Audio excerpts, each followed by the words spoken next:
There's one question that sounds responsible. It sounds like you're growing and that you want to reflect, but it's the worst question you could possibly ask yourself. It wrecks your confidence, it destroys forward momentum, and it will keep you stuck.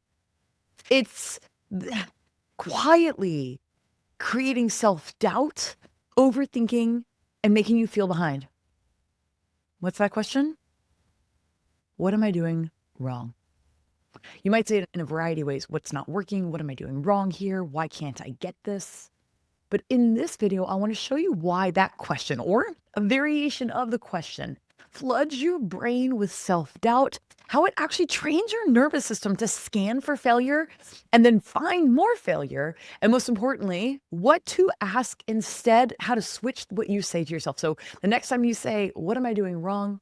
I'm going to give you the next steps for what to say instead.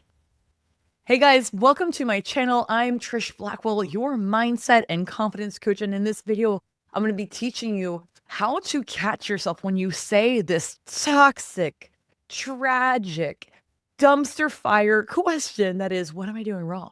Now, why do I know this? Because I study the brain and how it works in relation to confidence. And I know myself when I get stuck in the loop of asking myself, what am I doing wrong?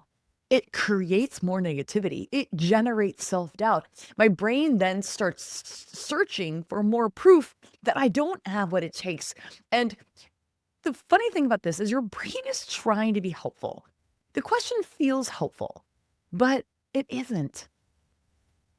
It sounds productive. It sounds like accountability, but it really is a threat. Your brain is scanning for a threat, and it immediately starts to look for evidence that you are the problem because the brain takes it as a command, not as a question, because the brain doesn't understand questions versus it just takes information in.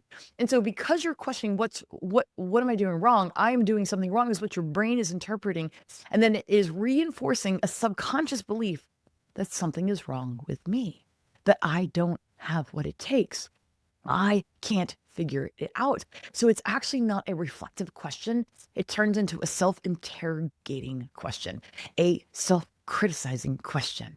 And it will put you in this state where your brain is assuming failure instead of gathering facts. It puts you in defense mode, not problem-solving mode. And we want to be in problem-solving mode. Furthermore, when you ask this question, you're training self-doubt as a habit. What am I doing wrong? What am I doing wrong? Why can't I figure this out? Because you're not asking a good question. Ask good questions, get good answers. When you ask low quality questions, this is what we categorize as a low quality question. Low quality questions create low quality results. And you start associating effort with shame. Think about that. When you say, what am I doing wrong here? Usually it's after we've tried really hard. You've put forth effort. You're tracking your food. You're moving your body. You're trying the new thing in your business. You're putting yourself out there and you're not getting the results you want externally right at the pace you're expecting. And so you are now disappointed, but rather than acknowledging the disappointment as an emotion, you sweep it under the rug, which then turns it into shame. And now the brain associates effort with shame and it doesn't feel safe anymore. And so you're turning on what is actually a normal learning curve. Everything in life has a learning curve, and we're turning it into a personal flaw or a lack of ability. And confidence doesn't rely on what's happening on the outside of us, whether you're getting the result or not. It happens, it's contingent on the story you're telling yourself through the ups and downs of anything that you're pursuing in your life. Okay, let's get to what you really want to know. Instead of asking, what am I doing wrong? What do you need to ask yourself? Instead of that, I'm going to give you 3 variations. What's actually working here? Another one you can ask yourself is, what am I learning right now? So what's working here? What am I learning right now?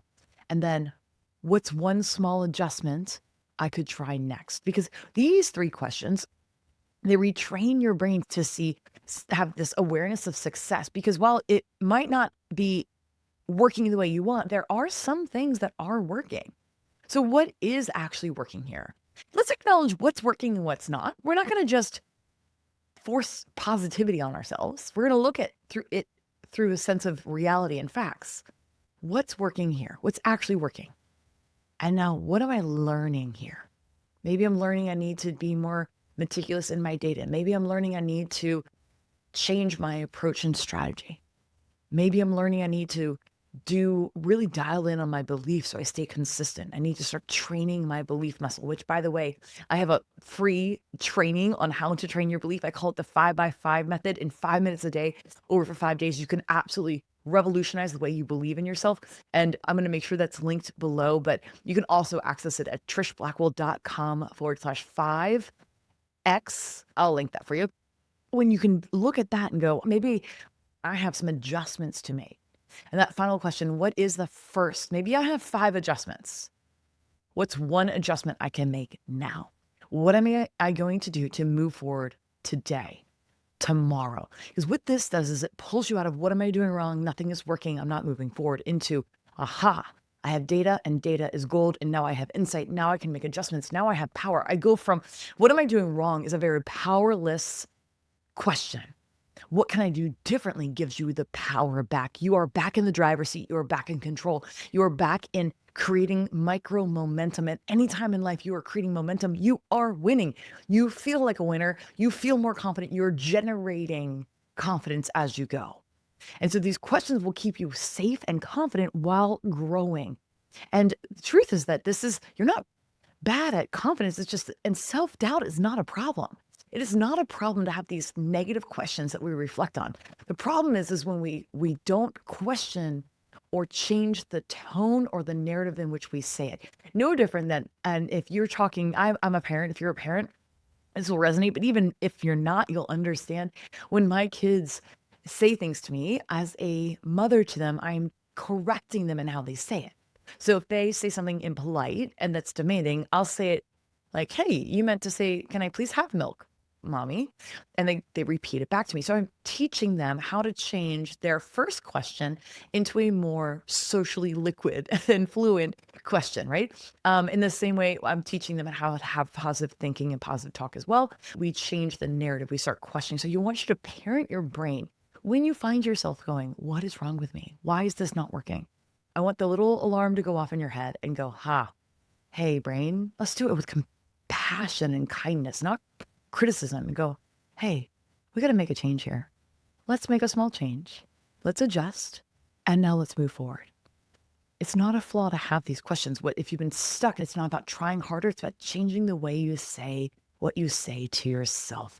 And that's exactly what I teach inside my program, Self-Doubt Detox. It's a step-by-step way to retrain your brain, the way you think, and what you do with the self-questioning, self-doubting thoughts when they show up. And it will help you quiet the noise and start trusting yourself again. So if you are ready to take some of this self-doubt that you're experiencing, if you're feeling stuck and you want a simple path forward, I'm going to make sure it's linked below. Go to trishblackwell.com/SDD for self-doubt detox, and you can start a simple strategic way. And within 5 days, you will already feel more confident and you'll know exactly what to do to talk back to these questions and change them in a way that is consistently more powerful so that you are always moving forward, always believing in yourself, and always making progress. So I'll see you over there in Self-Doubt Detox.